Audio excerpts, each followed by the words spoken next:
이후를 따라가 보는 시간 AS 뉴스입니다. 오늘은 바로 4년 전 온 국민을 경악해 했던 오원춘 사건을 떠올려 보려고 합니다. 당시 조선족동포 오원춘에게 납치된 여성, 범인의 눈을 피해서 112에 신고를 하죠.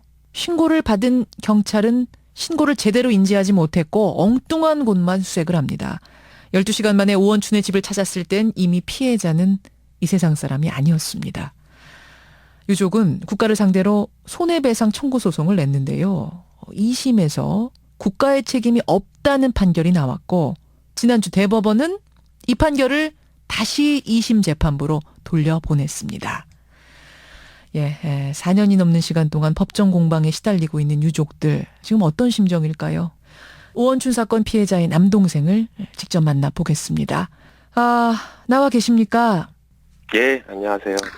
아유, 사건이 있은 지 4년. 어떻게 지내셨어요? 네, 제가 누나랑 3년 차가 났었는데요. 예. 나이가. 저희 누나가 29이었는데, 29. 제가 이제 그 나이를 좀 넘어가지고 30이 됐습니다. 예. 어떻게 보면은 대법원 선고가 있기 전까지는 가끔씩은 좀 잊고 살았던 적도 있었던 것 같아요. 예. 근데 또 한 번 상기가 되는 게 참 가족 입장에서는 힘든 점이 아니었나 싶어요. 부모님이 굉장히 힘들어 하셨었어요. 지금 어떠세요? 부모가 자식의 어떤 제사상? 자식 먼저 앞세운다는 그를 너무 힘들어하니까 저는 그러니까 명함도 못 내밉니다. 참으로 어려운 4년. 재판 기록을 보니까요. 1심에서는 국가 배상 책임 30% 이렇게 인정을 했습니다. 예. 근데 2심에서는 그나마 30%도 책임이 없다. 이렇게 판결이 나왔네요. 2심 재판부는 어떻게 그 당시에 이런 판결을 낸 거죠? 1심에서는 어느 정도 경찰들이 잘못을 했다. 예. 인정을 조금 해주신 느낌도 있었어요. 예, 네. 예. 2심에서는 그게 완전히 엎어진 거죠. 아, 전혀 경찰들의 위법에 어떤 책임을 물을 수 없다라는 식의 판결이 떨어져서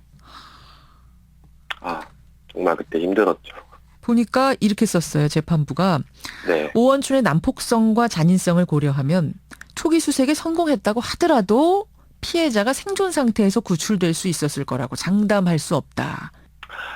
그 문장을요, 너무 많이 읽어봤거든요. 그 말은 잘했어도 사망을 했을 수 있다. 예, 예. 라는 건데, 그거 도대체 누가 장담할 수 있을까요?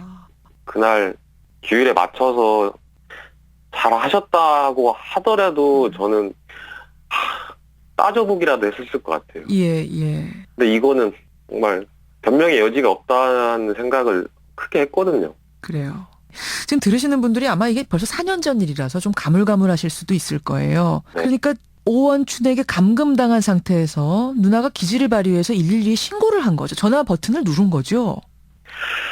그러니까 중간에 이제 범인이 화장실에 가요. 예. 그 틈을 타서 이제 112 신고를 전화를 이제 하게 되죠. 그거를 이제 범인이 다시 돌아오면서 그걸 알게 되더라고요. 그 112 일단 신고센터에 신고한 내용은 어땠죠? 상식적으로 계속 살려달라고 했겠죠. 예. 살려달라고. 근데 그 상황에서 이제 보통 사람들이 지나다니다 보면은 자기 집을 가는 골목이라고 할지언정 예. 정확한 주소를 모르지 않습니까? 그렇죠. 근데 그쪽 신고 전화를 받은 센터 직원분이 주소를 그렇게 계속 되풀이해서 물어보세요. 바로 그 부분이 지금 많은 국민들이 분노했던 부분이에요. 네. 계속 그쪽 주소가 어떻게 되느냐, 112 신고센터 사람이 그걸 묻죠. 마지막으로 이제 정점을 찍죠. 이제 부부싸움인 것 같다고 하면서 의아해합니다. 그런 교육을 받고 그런 일을 하시는 분들이, 전문적으로 하시는 분들이 그 정도의 상황 파악도 못 하셨다는 게 정말 네. 가족 입장에서 억울하고. 그렇죠. 지금도 이해가 안 되죠. 지금도 이해가. 집 주소를 대라라고 했을 때 누나가 비교적 상세하게 그쪽의 상황을 알립니다. 목골 놀이터 지나서요. 이렇게 네. 알려주지 않나요, 위치를? 그 동네를 아는 사람들이라면 그게 그 정도의 표현을 들으면 어딘지 알만 합니다. 솔직히 말씀드리면. 그 정도까지 사실은 얘기를 했어요. 네. 그런데도 그 112 신고센터에서 일선 경찰에게 전달할 때 어떤 문제가 있었던 거죠? 집 아니라는 내용을 빠뜨리죠. 아, 정말 핵심적인 정보였는데 예, 그 집 안까지 수색해야 하는 어떤 그걸 특정해 주었음에도 불구하고 예, 예. 수박의 겉을 핥는다는 그런 식으로 이제 수사를 밤새도록 하신 거죠. 심지어 오원춘 집에 가서 저 두드리고 아무 일 없습니까? 묻기까지 했죠? 수색하신 분들이 그런 말을 안 했으면 저희는 모를 일이에요. 그렇죠. 근데 그렇게까지 인정을 하시고 자기는 그랬다라는 거를 실토를 하셨음에도 불구하고 예. 지금의 결과론적으로 봤을 때는 정말 그 인정도 아무것도 안 하고 나 잘못한 게 없다라는 식의 어떤 태도가 너무 화가 나는 거죠. 예, 예. 그때 감정이 지금도 상당 부분 남아있거든요. 그날의 그 느낌이 아, 끔찍하죠. 지금. 끔찍하죠. 왜 안 그렇겠습니까? 예. 그렇게 어려움에도 불구하고 소송, 굉장히 긴 소송이에요. 지금 대법원까지 왔으니까. 이걸 끝까지 가야겠다라고 생각하신 이유는 뭘까요? 제가 영정 앞에서도 그랬지만 나를 부검하러 가는 응급차 안에서 예. 내가 끝까지 한번 밝혀보겠다. 어, 잘못한 만큼 좀 벌 좀 받게 하고 누나가 왜 이렇게 됐어야만 했는지 그래야 누나도 영혼이라도 남아있다면 좀 한이 안 예. 남지 않겠느냐 하는 그런 다짐을 했던 것 같아요. 아, 그게 뭐 소송으로 보여졌다면 보여진 거고요. 기운 잃지 마시고 네. 이 가족이 저는 정말 잘 살아가는 모습을 좀 보여주셨으면 좋겠습니다. 저도 그 점이 제일 크거든요. 아, 무너지지 않는 거. 예, 예. 네. 그래요. 누구 좋으라고요. 그러니까요. 보란 듯이 잘 사는 네. 모습, 불의에 맞서는 모습 이런 거 보여주셨으면 좋겠고요. 또 언제가 될지 모르는 그날까지 잘 견디셔야 됩니다. 알겠습니다. 예, 오늘 고맙습니다. 네, 네. 오원춘 사건의 피해 여성 남동생입니다. 그 당시에도 가장 앞장서서 문제 제기를 했던 가족인데 오늘 4년 만에 다시 만나봤습니다. 사실 이 오원춘 사건은 경찰에 신고를 했음에도 경찰이 초동 수색에 미숙했던, 그래서 크게 문제가 됐던 사건인데요. 그 이후에 112 제도는 어떻게 개선이 됐을지 이 부분도 짚고 가야겠죠. 인권연대 오창익 사무국장 연결해보죠. 오 국장님 나와 계십니까? 네, 안녕하세요. 4년 전에 제가 오 국장님하고도 인터뷰를 했었어요. 그때 그렇습니다. 경찰이 왜 존재하는지 회의가 든다, 통탄하셨던 기억이 납니다. 기억하시죠? 살려달라고 그랬고, 그 다음에 방금 인터뷰에서 들으신 것처럼 네. 그 피해 여성이 굉장히 침착하셨어요. 맞아요. 위치도 정확히 알려줬고, 지동초등학교 지나 목골 유원지 쪽, 그리고 아주 정확히 그 위치도 얘기해 줬는데, 예, 예.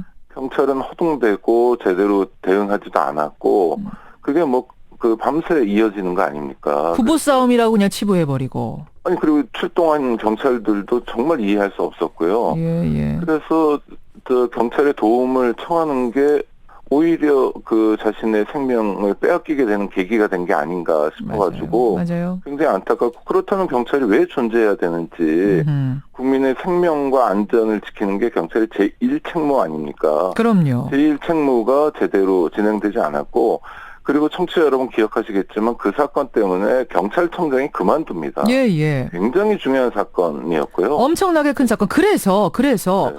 그 당시에 그 신고를 받은 경찰에 초동됐죠. 그러니까 112 시스템만 제대로 돌아갔어도 막을 수 있는 죽음 아니었냐 해서 공청회도 열리고 뭐 연일 토론도 하고 그랬거든요.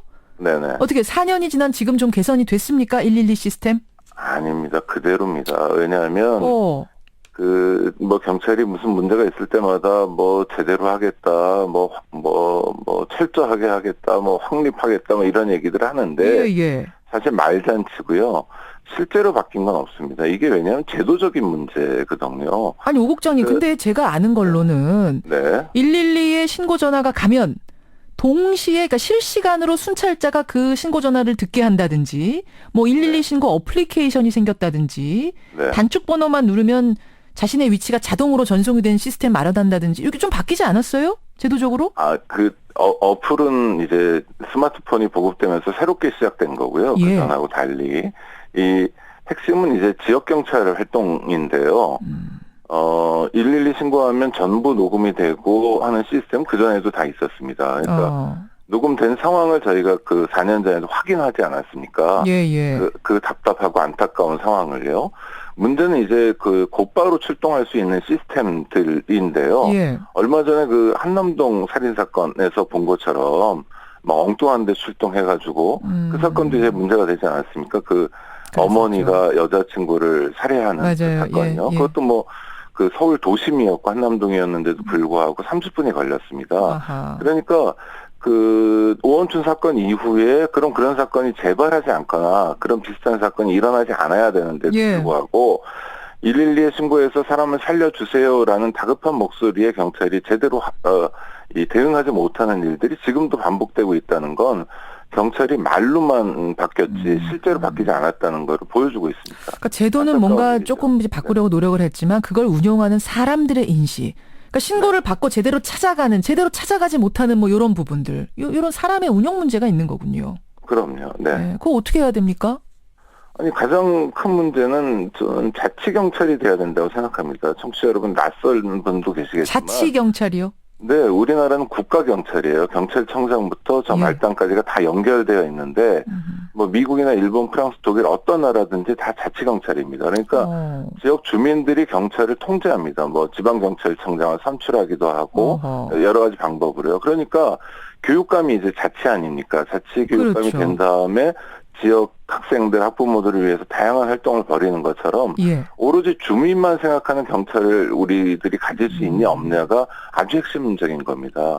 지금 지구대 가보시면 아시겠지만 지구대 요원들이 굉장히 노령화되어 있습니다. 예. 그러니까 지역 경찰 활동이 굉장히 중요한 활동임에도 불구하고 경찰 정체에서는 이를테면 기획, 정보, 경비 뭐 이런 것에 밀린 이제 한직처럼 여겨지고 있다는 거예요. 거기서부터 근데 문제가. 네, 시민들에게 중요한 거는 파출소 지구대 활동이거든요. 그렇죠. 예. 내가 아쉬울 때 내가 필요할 때 와주는 경찰이 지구대 파출소 경찰인데 이게 뭐 승진도 못하는 자리, 나이 먹으면 밀려가는 자리 이렇게 돼 있는 게 자치 경찰이 아니기 때문에 그렇습니다. 알겠습니다. 자치 경찰 이 네 마디 기억을 꼭 해야겠네요.